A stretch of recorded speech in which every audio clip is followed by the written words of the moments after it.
Hi, I'm John Atack. I'm Sam Atack.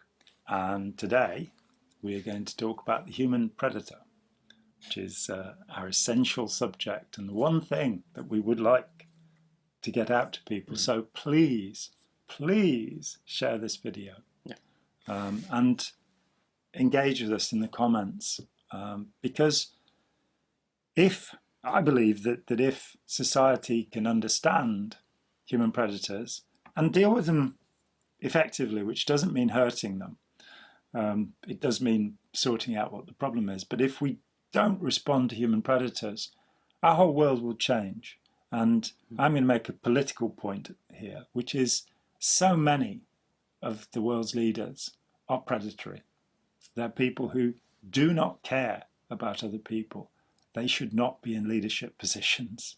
And nobody running anything should be a predator. So let's talk about the characteristics of the predator, how you can spot them. Human predators are mean. It gets me every time we do this, that go through this list, that it just seems just the most obvious thing to say. But watch out. If somebody is mean to you and they're consistently mean to you, you know, they may be having a bad day, they may be grumpy, but if they're consistently mean to you, if they're bullying. I mean, if you're in an abusive domestic relationship, you know the other person is mean, but for some reason... You love them. You love them. And you hope that they will become otherwise. And the truth is that without help, they won't. You know, meanness. For whatever reason, you know, they could have every reason in the past they could have been treated so badly that it's no wonder they're mean. Or they could just have been born that way. I mean, as you say, it doesn't really matter whether they're born or created that way. It matters what they do. And so first of all, recognise meanness. Then? Predators are utterly selfish. They're self-centered, that everything is about me. And they can be charming and all sorts of things. Let's talk about something interesting. Me. In the words of Cat from Red Dwarf. Yeah. Yep. Predators pretend friendship and love, but they feel absolutely nothing for others. And the pretense can be very elaborate. You know, they can really seem to care. But then sometimes the mask slips. I mean, with the condition of borderline, you have the high functioning and the low functioning borderline, one where everybody knows that the person's manipulative. Which is called a low functioning borderline. So the person will explode and publicly do this thing. Then the high functioning, where only their partner in the relationship will get the bad stuff. Everybody around, and I've known for a number of borderlines in my time, everybody around will think they're the most social and lovely people. But behind closed doors, they're cutting into their partner, chopping them down. And the partner takes this because when they're sociable, they're really lovely. Yes. So this is it's a specific kind of predator, the borderline personality. There are others, but we talk about those elsewhere. Yeah. Predators are charming and good at flattery, but they don't mean a single word of it. Yeah, watch out for this. And it's easy to get it confused because some people are actually charming and friendly. Yeah. But the predator is somebody that goes off and reads how to win friends and influence people and learns the pretense of friendship. So just because somebody's charming, and especially if somebody's saying lots of nice things to you, and I'm hoping my partner isn't watching this because I do say lots of nice things to her because she's absolutely lovely. What can I say? And I do mean every word of it. But they don't, and you can catch them out. Yep. Predators brag and boast and make up outrageous lies. When challenged, they blame others. Yeah, but it's all about how great they are. They are very stable geniuses. I give myself an A+. I give myself... The one thing people don't know about me is I am very humble. Yes. That's from Think Like a Champion. Forever trying to make something of themselves, trying to seem important, and they'll make all sorts of claims that when you investigate them are outrageous lies. You know, the amount of casinos they've bankrupted. There were 3 of them. You know, it wasn't just one. I'm sorry, he's just lost the election and we're jubilant. He What hasn't. can I say? He's lost the election because of the voter fraud. Because of the voter fraud. When challenged, they blame other people. So even when you clearly know that somebody did something, there'll be some inference that they had to do it because. Be very careful of this, particularly if you're very close to such a person. You'll find this with cult leaders. For me, one of the most scary ones was the film of the head of Lehman Brothers, who basically triggered the financial collapse of 2008, where there's a little video of him talking about tearing somebody's heart out while it's still beating. And that's how he sells to people, apparently. It's like, okay, give me my heart back. You know? But there's a real sadistic viciousness about this man, who, by the way, didn't suffer anything from the collapse and is now running another hedge fund. Oh, dear. So predators don't feel anxiety or fear. And this is a little bit variable because there are narcissists, for example, who are predatory, who do exhibit anxiety, and they'll get you to do it instead of them. But some with the hard end of this, the psychopathic predator, nothing phases them. You won't scare them. You can't threaten them away. They will keep on coming at you. So you need to find a different strategy to actually stop them. It's no good using words. You have to actually stop them. You have to lock the door and report them to the police, you know. Yeah. Predators are impulsive and easily bored. They demand thrills and take dangerous risks. They enjoy pushing others into taking dangerous risks too. Yeah. Impulsive and easily bored. They're thrill seekers. They want something to happen. The story is told of Rajneesh that as a child, this is the man who called himself Bhagwan, or supreme god, and took huge amounts of Valium, diazepam, and a couple of hours a day on nitrous oxide while being the great guru, me nasty. And he, according to a biography written by his former bodyguard, Hugh Milne, I think the man was called. I think the book's called The God That Failed, but we can cut that bit out if it isn't. It's a long time ago since I read it, but he says that he found somebody who said that as a child, Rajneesh had set up a high wire and had one of his friends walk over it, and the friend fell to his death. Jeez. So when somebody's pushing you to take a risk, it's time to step back from that relationship. Okay? I mean, when I was a teenager, I quite often saw groups and gangs of people, and there'd be one person in that group who was trying to push the others into doing stupid things like run out into the road without looking. Yeah, and stuff like let's play chicken. Yeah. You're the chicken. Right. Predators are bullies with explosive tempers. This is often the case, and I would say that as a rule of thumb, avoid anybody who explodes. Now, I did have one exception to this, my friend Angry Larry, who I'd long considered my mentor. He's a man I knew in the 1980s. He lived in Los Angeles, and he did have the most awful temper. I think it was tied into him being diabetic, Right. extraordinarily clever, and sick and tired of being surrounded by stupid people. He had very little patience. I think there was probably a little bit of Asperger's going on there as well. Yeah. But he could shout at me for 10 minutes solid. Jesus. And that was good for me because I was a little bit scared of that kind of behaviour. And so having somebody do it and go, oh, yeah, it's just because he's having a bad day, it was helpful to me. But for the most part, steer clear of relationships, of any kind with people who have a bad temper. Tell them that they need to fix their temper, or you don't want anything to do with them. Anger management, whatever. Yeah.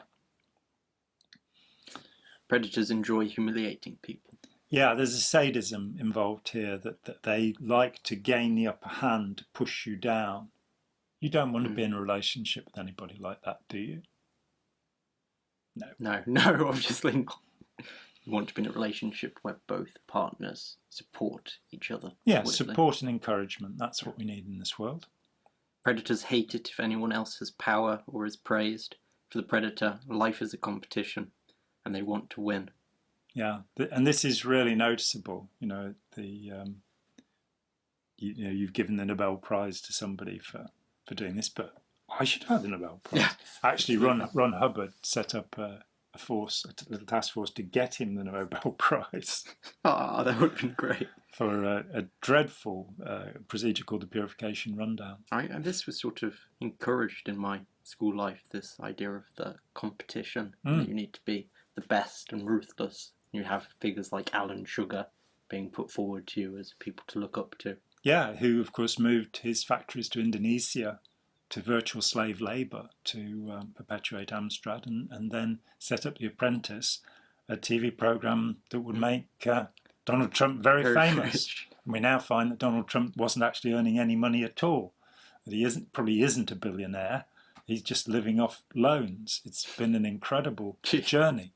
But yeah, life is a competition, and it's about winning rather than life is a collaboration, and it's about us all. And each person having a unique potential which they can fulfill. Yes, the society could be so much better. Now that a third of the world has enough to eat and somewhere to live, that we should be looking towards not our own selfish ends. We have this religious notion of the invisible hand in economics. That if you just let the market go free, then the invisible hand will come and sort things out. Rational expectations will occur. Yeah. No, you have to be concerned and considerate towards other human beings, or you won't have a decent society. You can be pro-social or antisocial. These are the choices. You can be asocial as well, have nothing to do with it. And frankly, sometimes, that's the way I feel. I just like to go and wander around my garden and leave all of this nonsense alone and not try and share these ideas with people. But then I realise that maybe it's a good idea to share these ideas with people and they can get on with it. But I don't think it's a good idea. No, what are you watching this for? Yeah, go lock yourselves in your room. Yeah, lock yourself in your room and go and boast about something. Yeah. Until you win. Predators weaken people with insults and put-downs. Yeah, seems pretty obvious when you think about it, doesn't it? But that's what goes on. You're being undermined. Your power is being taken away. Your self-confidence is being taken away. And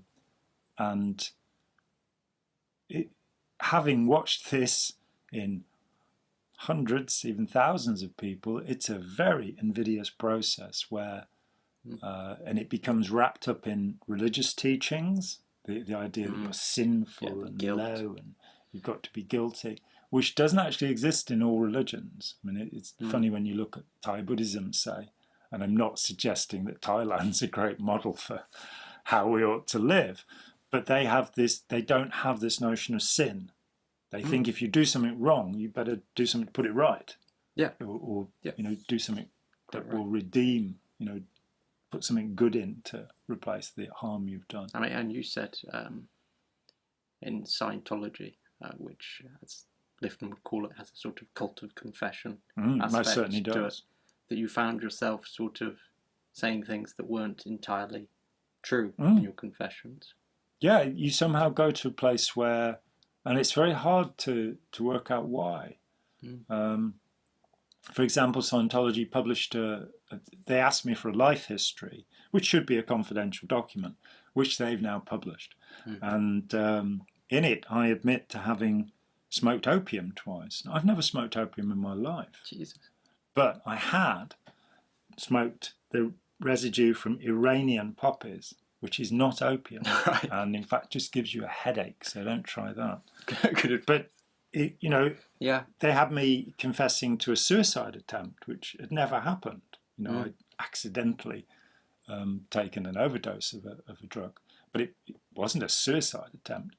And you start to get a different perception of who you are, because there's an expectation of wrong on your part. Yeah, you believe the insults and put downs. Yeah, you are reframed so that you feel worthless fundamentally, which is not something I've ever quite sunk to. If you're isolated from other people that would be building up that worth, Yeah, it can be. quite devastating. As Alex Stein says, in a cult group, you're isolated and engulfed. You don't have anything on the outside to check with. And it's a very good idea. I mean, throughout my involvement with Scientology, I wasn't a live-in member, so I lived in the real world. And there was always this other world of Scientology. And it was very shocking when I left to realise there were people who were completely immersed in that world. And they couldn't talk to a non-Scientologist, a WOG, raw meat, dead in the head. This is the way that non-Scientologists are referred to by Hubbard Scientologists. They couldn't even talk to them because they couldn't not talk in the language of Scientology. So, they could be unreasonable about downstats, having PTPs and missed withholds. And they would use these terms when talking to non-members. I mean, unreasonable. That doesn't mean normal unreasonable, does it? It means the opposite, that you've got to be unreasonable. You've not got to listen to reasons why somebody should do something. You've just got to get them to make it go right. Yeah. Okay, next. Predators are cunning and manipulative. Yeah, they are vulpine. Vulpine. I like the L. Ron Hubbard quote here when he was asked why he made Scientology. And he said he liked catching the clever ones and reeling them in. Yeah. This was in a private conversation with Charlie Nairn in 1968, just before filming The Shrinking World of L. Ron Hubbard. And there's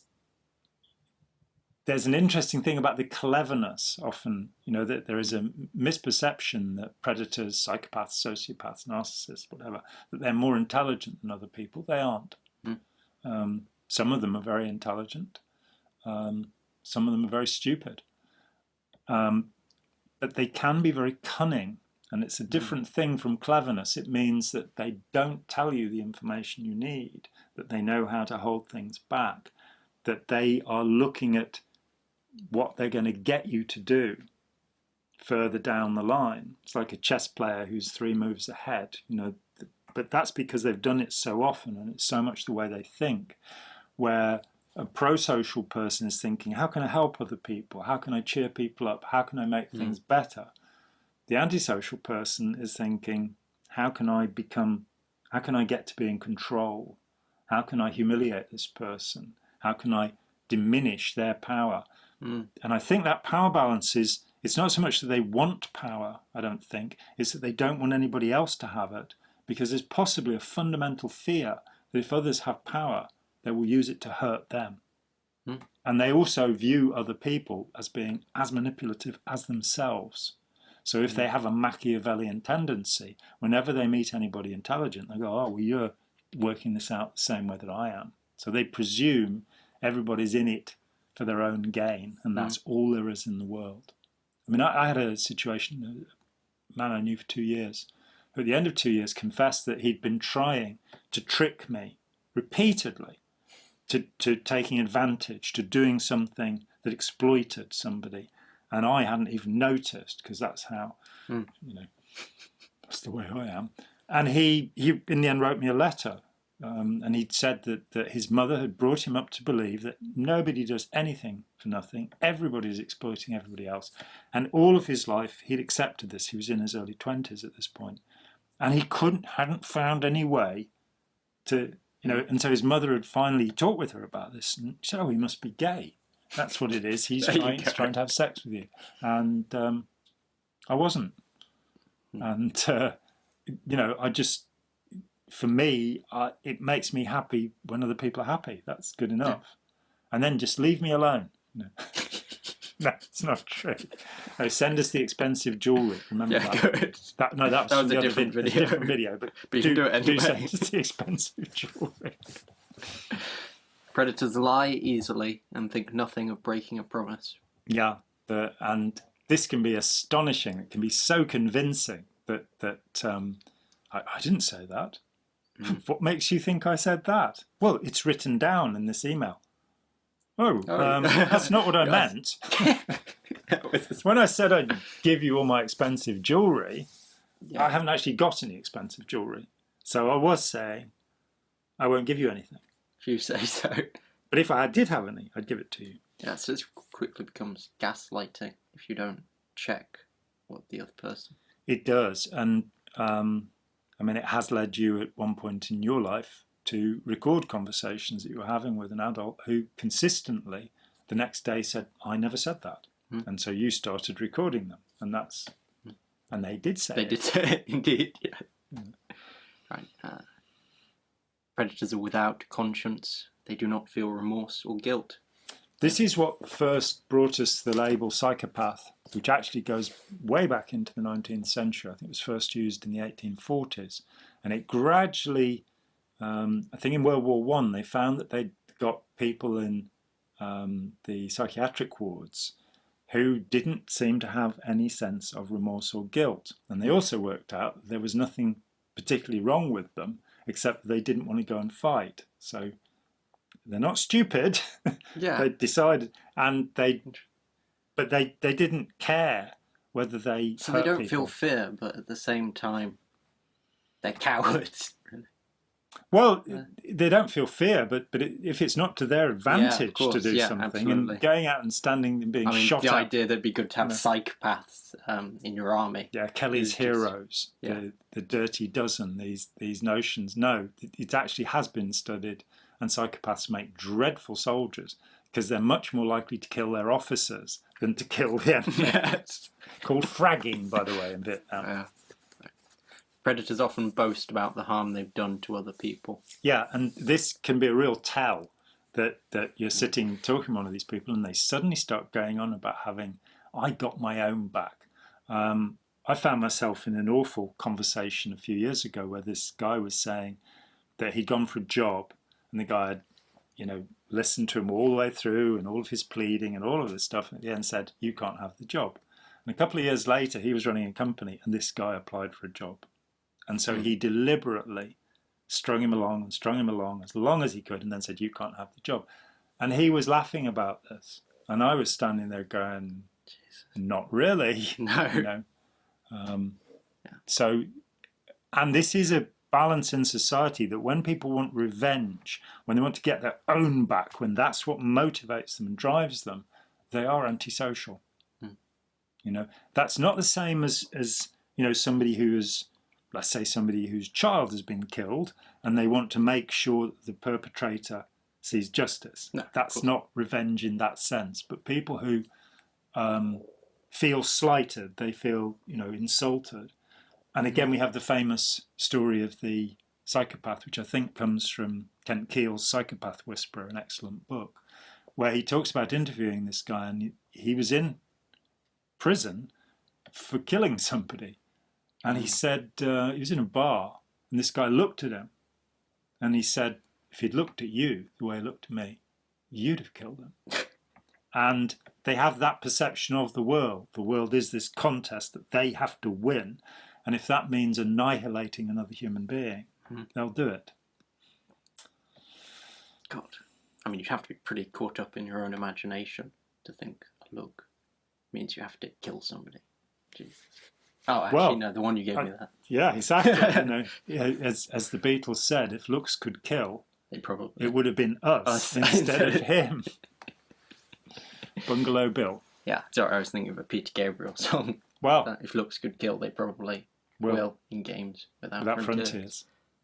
War without tears. Predators are parasites. They are lazy and live off others, giving as little as possible in return. Yeah, again, to be pro-social is to contribute. There's the famous story of the Zen master who, as an old man, was told by the monks that he could just rest now. And he said, no work, no food.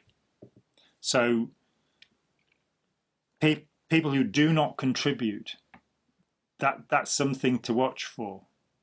Again, because predators can imitate any behaviour, they may sometimes do the washing up. They may sometimes cook a meal, though it might. I'm sort of like that, really. Yeah, the more we look at this, he stands in the kitchen with his hands in his pockets, watching me. No, it's not true. He does actually prepare food and there you go. Do things and puts his own laundry out. Yeah, occasionally. I mean, he's only 35. You can't expect him to have grown up yet. I do identify as a 35-year-old. Yeah. 35-year-old what? Sheep. a 35-year-old sheep, and that's very old for a sheep. That's a sheep that's been dead for quite a long time, in fact. And that would explain the lack of movement. Sorry. Yes. Predators are control freaks, stopping others from taking control of anything if they can. I don't think I can let you read that, actually. Okay, yeah, you read it. Yeah, the micro-control, the always being in control. This is a power balance. You have no power, I have all the power. And it gets down into the next one, which I'm almost about to say. Okay, because, predators force petty rules and others, rules that are impossible to follow. Yeah, great way to control people is to give them rules that they can't follow. So, for example, and I hate to say this, telling people they ought to be celibate. That's a really good one. Yes. Telling people, breatharians, who say you don't need to eat food. You get all the nourishment you need from the sun. Brilliant. And they're in the hotel rooms eating the sandwiches, hoping nobody will catch them. In your book, Opening Minds, you speak of a woman who's doing the cooking, the cleaning, got a full-time job. She's a PhD student, I think, and she's also doing her husband's coursework for him at the same time. She wasn't on a PhD, it's a degree. Right. And it's Omar Khan Sharif's wife. Right. And yes, she was, I think their relationship began when he started stealing her coursework because he was so busy attending meetings with Omar Bakri, the dreadful Omar Bakri. He wound up dead on a beach in Tel Aviv, Omar Khan Sharif, having failed, thankfully, to blow people up with a suicide belt. And the book is coming out again, and it's going to be called Human Predators, with the revisions in it. Plug that because of the... Which is what this is about, oddly enough. Yeah, human predators. Because of the petty rules that have been forced on him, all the guilt he felt from his past sinful life, he felt he had to make up. So anyway, predators boast about tricking other people. Which is what we've seen in the boasting about harming other people, that they, I was told by a woman about her boyfriend who couldn't leave a shop without stealing something. Just had to pocket something, and then he'd boast to her about it. And the interesting thing is that she stayed with him for years because she hadn't added together what this behaviour meant. It meant that he was predatory, that he was antisocial. He had a disrespect for social convention. And by the way, if you are a professional criminal and you're watching this video, there's not much we can do to help you. But there we go. You could watch our video, Can Cult Leaders Be Helped, where you talk with Christian about... Yeah, and you were famous cult leader at the age of 14, the Unification Church, which I'm sure got us a lot of hits because people thought it was the Moonies, the Unification Church of Salmonanity, and you reformed, but not really for the right reasons. I just couldn't be bothered to do the work anymore. I told my followers they could keep doing it if they wanted. In fact, I commanded that they did, but I couldn't be bothered to force them to. They are lazy. They are lazy. It says, And it also only made £5. They had got £10 now. £10 now. He had got 2 teachers to sign up a blank piece of paper with their names that he could have filled in whatever after reading the rules, which you should check out because they're ridiculous. Yeah, weird. Unification Church of Salmonanity, the best cult in the world. And you learn about Samness or sameness, as it's also known. And finally, predators boast about breaking the law. Yeah, so they boast about harming others, they boast about tricking people, and they boast about breaking the law. Now, go back to the beginning of the video and go back through this list again. We'll ask Spike to stick it in the description anyway. So go over the list again, probably without us yapping, particularly me, making a lot of noise about it. Have a look at the list again and think whether any of the people that you're close to actually exhibit these tendencies. And the next thing is to look at whether you want to associate with them or not, whether you have to associate with them or not. And if you do have to, there are ways and means. You shouldn't be seeking to hurt these people. That's not the way around. In fact, there's a lot of work that suggests that kindness is the only thing that can actually get through to predators. Many predators have been moulded into being who they are. That there is the argument put forward by Kent Keel, who I think took fMRI scans, high-resolution fMRI scans of more than 500 convicted psychopaths, and found that there is a slight deficiency in the brain connection, the paralimbic system, which connects the old brain, the reactive instant brain, which reptiles also have, the amygdala and the limbus, with the thinking frontal cortex.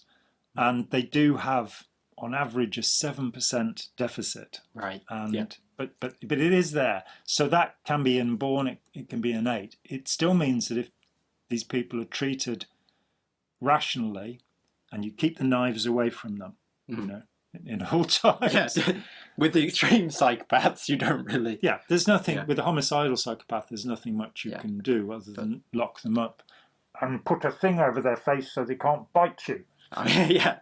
I mean, Jessica Turville's video you did with her dealing with difficult people, the idea that if they do a freak out on you, you just leave. Yeah, basically. Take 5. Yeah. And I think that's very good advice for any kind of argument or confrontation. If you can, just leave, just go away, think about what's best to do, because it will escalate, it will get worse. So there are our fundamental points. It sounds very simple, but it took me about 35 years of thinking and reading a great amount about the various kinds of predator to come down to this simple list and say, I think all kids should be taught this. Everyone in society should know this. And if we are aware of it, then we would behave rather differently. We wouldn't get entangled and caught up so much with authoritarians. And let's again define authoritarian. An authoritarian is a person who either is a bully who wants to control other people, or a person who wants to be controlled. And if we are to ever have a proper democratic society, we have to overcome authoritarianism. And we need to overcome it in our personal relationships. We need ourselves not to be bullies, but we also need to not accept being bullied. And there are all sorts of helplines, there are all sorts of places you can go if you are being bullied, or you're in a horrid abusive relationship, a coercive control relationship. And Ike will probably find some of those and stick them in the description. She's very good at that sort of thing, I must say. It makes our lives a lot easier. We just have to sit here and prattle. And I am John And you do Atek. most of the prattling anyway. I do the majority of the prattling, but I am significantly older than he is. He isn't actually 35. It's old sheep. Yeah. He's 18, you see, so I'm more than 3 times his age. An 18-year-old sheep, or... Well, in sheep years, he's 3. But what's that joke? I every time I'm with him, my life passes in dog years or something. So it's a good one. Anyway, so thank you very much for your time. Please, please, please share this video with as many people as possible. It's free. We would like you to subscribe if you haven't, and we'd like you to comment and press the little like button. Even though big data is watching you doing it, they will at least send you to more of our videos. Good. Yeah. So, and that's not a bad thing. Stuff. Yeah. So thanks a lot. I'm John Atek. I'm Sam Atek. Hi, John here. Thanks for watching. We'd appreciate it very much if you would click like, as well as subscribe, and click the bell for notifications.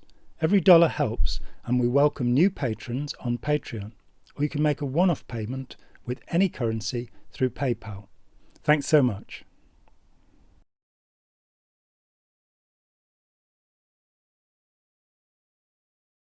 You're the chicken.